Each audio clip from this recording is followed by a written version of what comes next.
दोस्तों, इस अवसर पर पुरानी यादों को ताज़ा करने का ये एक बहुत अच्छा मौका है।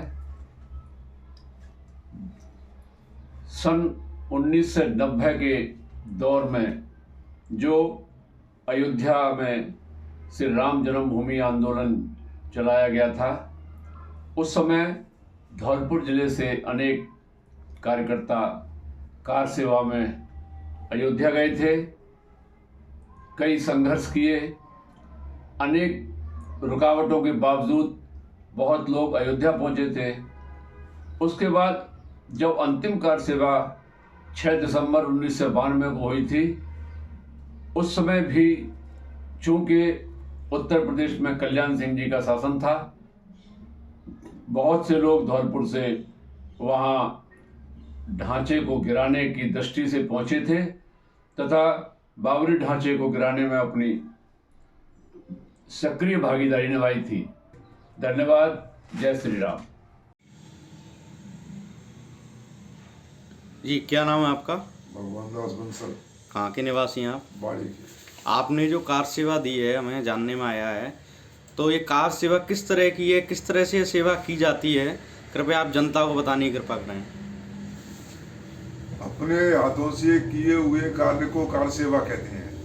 हम लोग 19 यहाँ से बाड़ी से 2 दिसंबर 1992 में जी कार सेवा के लिए धौलपुर ट्रेन से बैठ करके लखनऊ तक पहुँचे। जी लखनऊ के बाद सारे कार सेवक को जो जैसी भी ट्रेन मिली और जो भी श्रेणी के डिब्बे मिले, उनमें सब घुस गए और अयोध्या पहुँच गए। जी अयोध्या पहुंचने के पश्चात कुछ कार सेवक सरयूदास जी महाराज के आश्रम में चले गए, जिसमें हमारे गोपेश जी पचौरी, विद्या प्रकाश जी सरवा, मुरारी अवस्थी, ऐसे अनेक कार सेवा धौलपुर से जो कार्यकर्ता आए थे, वो भी सब सरयूदास जी महाराज के रुके थे। जी बाकी 235 कार सेवक पूरे जिले में से गए थे। उस सब कार सेवक दिनेश मामा हमारे साथ थे। कार सेवकपुरम बनाता स्थायी निवास, वहीं रहने और भोजन की व्यवस्था थी। सारे देश से हुए कार सेवक वहीं रुके हुए। जी उसके पश्चात सुबह घोषणा हुई कि सारे कार्यकर्ता सरयू नदी पर जाएंगे, वहां से जल लेकर के आएंगे और कार सेवा करके चले जाएंगे। जी कार्यकर्ताओं के अंदर भारी आक्रोश था। विद्या प्रकाश जी शर्मा साथ में हमारे थे कि हम तो मर के मिट के जाएंगे यहाँ से, लेकिन वापस गांव लौट के नहीं जाएंगे। हम तिलक निकाल लगा करके विदा करके घर से निकले हैं, इसलिए हम इस ढांचे को तोड़ करके जाएंगे। नेताओं के मन कुछ और था, कार सेवकों का मन और था। सारे कार्यक्रम अंदर से एकजुट थे। 6 अगस्त 1972 को दिन में 12 बजे सारा समूह पश्चिम और दक्षिण साइड का जो कॉर्नर था, उसके सहारे उसमें घुस गए, जिसमें से प्रथम घुसने वाले बाड़ी के कार सेवकों में ताराचंद बंसल, राम बाबू बंसल, रमेश दीक्षित, ऐसे अनेक कार्यकर्ता थे जो उसके अंदर प्रवेश कर गए। उसके साथ ही सारे कार सेवक उसमें प्रवेश कर गए। उस ढांचे के चारों तरफ जो बैरिकेडिंग लगी थी, उस बैरिकेडिंग को तोड़ करके हथियार के रूप में उस ढांचे को तोड़ने लगे। इतने में ही वहाँ सांसद विश्व हिंदू परिषद के कार्यकर्ता थे विनय कटियार जी, जो बाद में सांसद बने। वो उस ढांचे के ऊपर एक शिलालेख लगा था, जिसमें मंदिर जन्म स्थान लिखा हुआ था। मस्जिद जन्म स्थान, सॉरी, मंदिर नहीं, मस्जिद। उसको उठा करके ले गए। थोड़ी देर में फावड़े, कुदाल और वो तसले आ गए। सारे कार सेवक उसको तोड़ने में लग गए। मंच से साध्वी ऋतंबरा जी बैठी हुई थी। अनेक नेता मना कर रहे थे। अंत में ऋतंबरा जी ने वो अपने हाथ में लिया और उन्होंने सारे कार सेवकों को उत्साह का संचार किया, 1 डक्का और 2, बाबरी मस्जिद तोड़ दो। कार्यकर्ता मशीन की तरह लगे रहे। 5:15 बजे अंतिम गुम्बद गिरी। उसके पश्चात कार सेवकों ने सफाई की। सफाई करते थे तो वो टीला था, और टीले के अंदर एक मंदिर निकला मार्बल का, उसमें और खम्भे निकले कसौटी के, उसमें चित्र उकेरे हुए थे देवताओं के।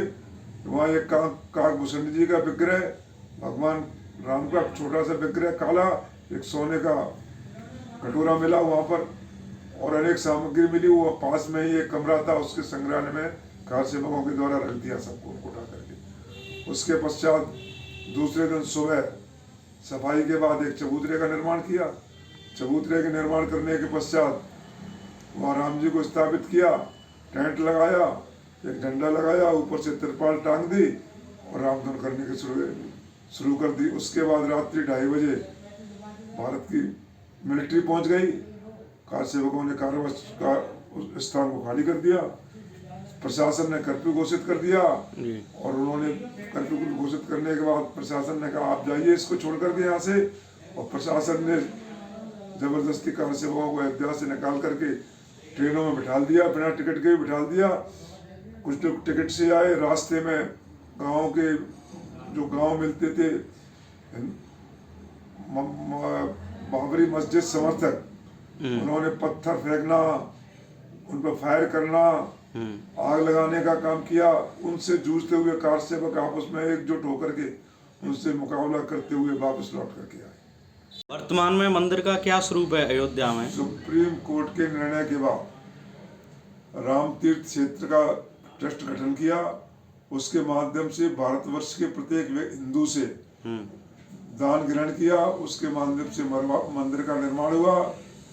कार सेवकों ने उस समय जो संकल्प लिया था कि यहाँ भव्य राम मंदिर बनेगा, उसका दृश्य हम अपनी आंखों से जब देखते हैं टीवी पर, समाचार पत्रों में, तो हमारा हृदय बड़ा हर्ष से गौरवान्वित हो जाता है और मन में ये बात आती है कि हम जिस कार्य के लिए गए, कार सेवा के लिए, वो प्रभु ने हमारी पूर्ति की। 22 तारीख को जो प्राण प्रतिष्ठा होनी है, उसके संदर्भ में आपका क्या विचार है? बाड़ी में भव्य जुलूस निकालेंगे, मंदिरों में कार्यक्रम करेंगे जी, और राम के प्रति और आस्था को गहरा करेंगे।